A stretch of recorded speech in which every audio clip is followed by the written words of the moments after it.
Hey friend, today I'm answering a question that I got from a member of the Hollywood Editing Mentor community. And it has to do with the current job market. Obviously, things have been fairly slow. There's not a lot of work going around in the world of post-production.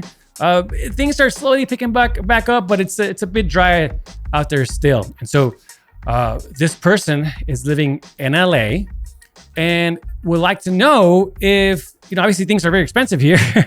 And so we'd like to know if it's better right now to move to a cheaper city, kind of wait it out until the work comes back, starts ramping up, and then eventually move back to LA.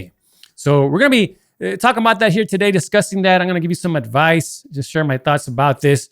If you want to learn more about the Hollywood Editing Mentor community, head on over to hollywoodeditingmentor.com/community. You can also find the link in the video description below. All right, so some context here. This person is currently working as an editor, I believe in the realm of promos and commercials as a freelancer, and would like to transition to film and scripted television. Okay, so with that being said, I think it's very important to have a presence in LA or even New York, right? If you want to work in film and scripted television. And that goes really for most types of projects, honestly. I think it's important to for the most of us, the majority of us, I think, still need to be in LA or New York. Very few people can get by, with being, in other states and whatnot. And usually it's people that have, already an established career, have a lot of contacts. But even then, I would say it's important to have an actual physical presence in LA. It's important to be going to events and to meet people, go to either networking mixers, screeners, and have that in person, face to face contact with people. It's way better than, say, doing it by Zoom or the phone or virtual meetups. I mean, that's still great. I still recommend that, but nothing beats actually seeing someone eye, having a discussion, being in the same room with them, and then going to events, constantly, being consistent with that, and seeing people over and over and building a relationship. So I just want to say that it's very important. Now, yeah, is a city like LA or New York expensive? Oh my God, yes, right. So it comes down to really the numbers, right? You gotta figure out your financial situation. And so what I recommend is first start by, making a monthly expense report. Like, how much are you spending every month? I mean, like, break it down, like literally everything, rent, food, entertainment, everything, break it down and compare that to your savings and see, for example, how long you can last before you really need to pull the plug. And I think it's important to then develop more of a frugal lifestyle and see, all right, where can I cut back, right? I mean, like, can you eat out less? Can you, for example, maybe cancel your gym membership, right? And just go out running and do some workouts at home. I remember, for example, I wouldn't go drive out as much because, I don't want to waste gas. I also look for, things to do for free. It don't cost anything. There's a lot of stuff you can do for free in LA. For example, like, you can go hiking, go to the beach, parks. I mean, there's so many things, right? Look where you can kind of cut down on your expenses, right? I certainly did. I used to live on, when I first got to LA and was trying to break into film and scripted TV. I was living off rice and beans, what I'm saying? And doing things like that so that I could stay afloat, right? And stay in LA. So that's very important. But honestly, look, you got to see what works best for you, right? I mean, if you're struggling, man, you gotta move. That's fine too, right? I mean, that's okay. There's nothing wrong with that. All I'm going to say is that it's worth trying to stay in LA as long as you can. And also, if you do go to a cheaper city, like, I mean, you're still gonna have to save, right? If you do plan on coming back to LA, because you might not come back with a job, right? So you got to replenish those savings. Now, the other thing I'm going to say is, like, this person mentioned, well, what if I go to like someplace like in Nevada or Arizona, relatively close. I mean, the thing is though, because they would want to actually go to LA every once in a while, like go to events and whatnot. The thing is though, is that drive is going to get annoying pretty soon.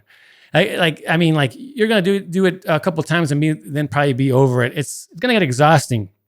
And also it's an expense. I mean, gas is expensive. If you get a hotel room, I mean, that's expensive, right? But that's going to get old pretty quickly. So again, make an effort to stay in LA as long as you can. Now, look, what I used to do is, for example, I would also recommend is like, all right, this person is working, right? Getting work and say other stuff besides scripted. That's fine. What I would do is like, when I was trying to break into scripted, I would try to get like on low budget, like indie features or projects, right? That I could, wouldn't make enough money. I couldn't barely pay my rent. But I was meeting the right people, right? Making those contacts, getting those more like narrative credits, right? When my savings kind of were starting to run out, then I would go back to, say, working in unscripted, right, as an editor, and kind of replenish my savings. And then after I did that for a couple months, then I would go back to trying to say break into scripted, because I most likely was going to break in as an assistant. So I was working as an assistant on low budget indie projects, right? So I just did that over and over, right? I just kind of again tried to break in. And then when my savings ran out, I would go back to editing, unscripted, replenish my savings, and then go back trying again. Did that over and over till I was able to break in. I got my first big break on a high profile scripted show for Netflix, and then things took off. But I was going to events. I mean, a couple of times a week, I was reaching out to people, meeting in person.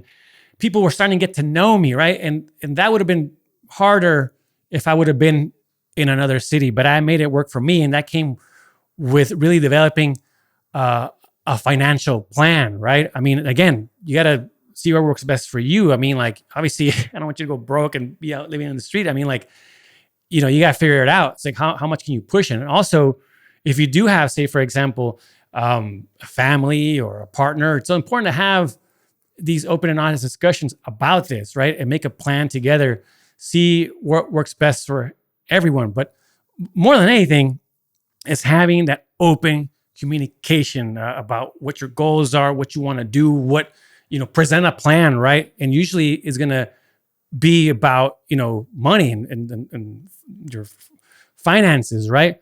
But also besides that, like, actually show your partner, like, say, this is what I plan to do. And, by this day, I hope to do something. You have to have a goal, right? Anyways, that's maybe for another video, but the what I'm trying to get at here is like, it helps to just have open and honest conversations with, again, your family, your partner, right? And see, again, what works best for everyone. But look, again, yeah, I recommend trying to stick it out. I do think it's important to still be in LA or a place like New York, especially if you're trying to make your way into scripted. Do whatever you can to stay there. But again, if you just gotta leave and it doesn't work for you, I mean, you got run out of money and you gotta go to a cheaper place. By all means, do it. It's okay, and that's fine too. It's fine too. But also when you're there, like, you got to put in that work, right, and have that plan to eventually come back. If you do leave, what I would say, if you do go to another city, like, still network. I mean, still reach out to people, stay on people's radar, right? That doesn't stop, right? Always stay on people's radar. Just reach out to people, stay in touch, so you don't lose those contacts. And eventually, when the work comes back, because it will, you'll have those contacts, people to reach out to, right? But because the work will come back, it'll come back. And that's another thing I will say is that, I think it's also important to be in LA, for example, in New York, is that you want to be here ready to go when things come back online. Because sometimes it just happens quickly, boom, right? That's another thing. And versus, being somewhere else, having to plan things to move back, all this stuff. So again, make a plan. Usually it's a financial plan to stay in LA, sorry. as long as you can, or a place like LA and New York. And, again, just it's important to, if you want to do this, if this is your goal, is your dream, you'll make it happen. You'll make these sacrifices. I certainly did. It was tough. Yeah, sure. It wasn't easy. But it was worth it in the end. So anyway, my friend, I hope that helps out. Again, if you want to know more about the Hollywood Editing Mentor community, we're in there, having these types of conversations. I'm in there, doing monthly group coaching calls where I'm answering questions. We're doing workshops. We're giving feedback on each other's work, on like resumes, reels, everything. I also have courses in there. My Breaking the Scripted course is in there. If it's the ultimate playbook to getting an opportunity in film and scripted television, if that's what you're into.